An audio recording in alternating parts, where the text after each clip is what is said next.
ایک دن ایک سیٹھ اپنے دولت کے خمار سے سرشار اپنی بیوی کے ساتھ کھانا کھانے بیٹھا ہوا تھا۔ سیٹھ صاحب نے کھانے کے لیے ہاتھ بڑھایا تو دروازے پر دستک کے ساتھ ساتھ ایک آواز گونجی کہ اے گھر والو، میں 2 روز سے بھوکا ہوں، خدا کے لیے مجھے چند لقمے دے دو۔ سیٹھ صاحب کو فقیر کی صدا ذرا ناگوار گزری، بڑبڑا کر کہنے لگا کہ یہ منگتے ہر روز سکون نہیں کرنے دیتے۔ بیوی نے کچھ کھانا فقیر کو دینا چاہا مگر شوہر نے منع کر دیا۔ جب فقیر نے اپنی صداؤں کا جواب نہ پایا تو دروازے پر تھوڑا سا زور ڈالا تو اسے کھلا پا کر فقیر اندر آ گیا اور اندر آ کر صحن میں صدائیں لگانے لگ گیا۔ سیٹھ کی نگاہ جب فقیر پر پڑی تو وہ آپے سے باہر ہو گیا، کھانے سے اٹھا اور فقیر کو دھکے دینے لگا اور اسے گالیاں دینے لگا۔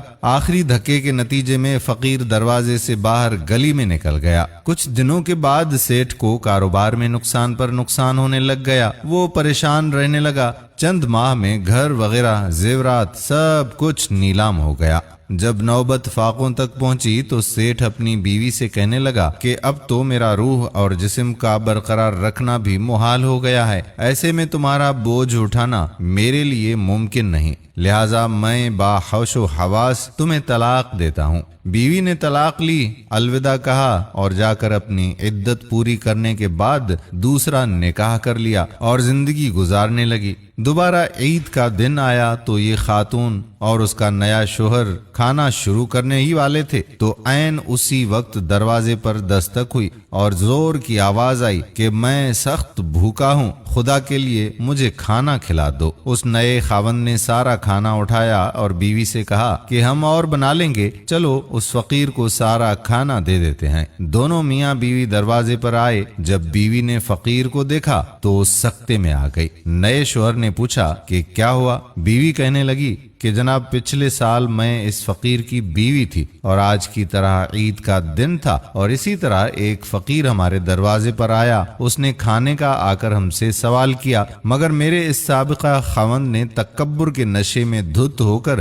اس فقیر کو دھکے دے کر گھر سے نکال دیا تھا۔ شوہر کہنے لگا کہ مجھے ذرا غور سے دیکھو، پچھلے سال تمہاری دہلیز پر آنے والا فقیر میں ہی تھا۔ دوستو، اللہ رب العزت دنوں کو لوگوں پر پھیرتا ہے اور اس کبریا کو انسان کا تکبر بالکل پسند نہیں۔ اس کی نظر میں امیر، فقیر، غریب، لوور کلاس، اپر کلاس سب کے سب برابر ہیں۔ یہ کلاس اور یہ اسٹیٹس انسانوں کی بنائی ہوئی ہیں، ورنہ اللہ تبارک و تعالی نے صرف ایک ہی کلاس بنائی تھی اور وہ ہے انسانیت۔ ہم سب آدم کی اولاد ہیں اور سب برابر ہیں۔ ہاں، اس کی بارگاہ میں اگر کسی کو عزت ہے تو اس کی جو متقی بندہ ہے۔ دوستو، اقوام کی تاریخ حیات عروج و زوال سے بھری پڑی ہے، جہاں عروج کے پیچھے طویل جدوجہد اور تپاسیا کار فرما ہوتی ہے، بالکل اسی طرح زوال و پستی کے بھی ان گنت محرکات اور عوامل ہوتے ہیں۔ ان عوامل میں پہلے نمبر پر تکبر اور غرور ہے، جو مہینوں میں عروج کو زوال میں بدل دیتا ہے اور بعض اوقات مال کے عرض و سما جابرین اور متکبرین کی رسی دراز کر کے انہیں مہلت در مہلت دیتا ہے اور کبھی لمحوں میں تکبرین کا تکبر خاک میں ملا دیتا ہے۔ یہ سب بساط اس مالک کی بچھائی ہے اور نہ جانے کب پانسا پلٹ جائے، اس کے راز وہی جانے۔ چاہے تو قطرے کو اٹھا کر دریا بنائے اور اگر چاہے تو عزت و دولت کے تخت سے اٹھا کر ذلت و رسوائی کے اندھیری غار میں دھکیل دے۔ اللہ پاک تکبر کرنے والوں کو پسند نہیں فرماتا، اس لیے تکبر سے گریز کرنا چاہیے۔ اللہ پاک ہمیں تکبر سے بچائے، آمین ثم آمین یا رب العالمین۔ دوستو، اگر ویڈیو پسند آئی ہو تو اپنے دوستوں احباب کے ساتھ اسے شیئر ضرور کیجیے۔ آنے والی ویڈیو تک اپنے میزبان قادر بخش کلہوڑو کو اجازت دیجیے۔ اللہ حافظ۔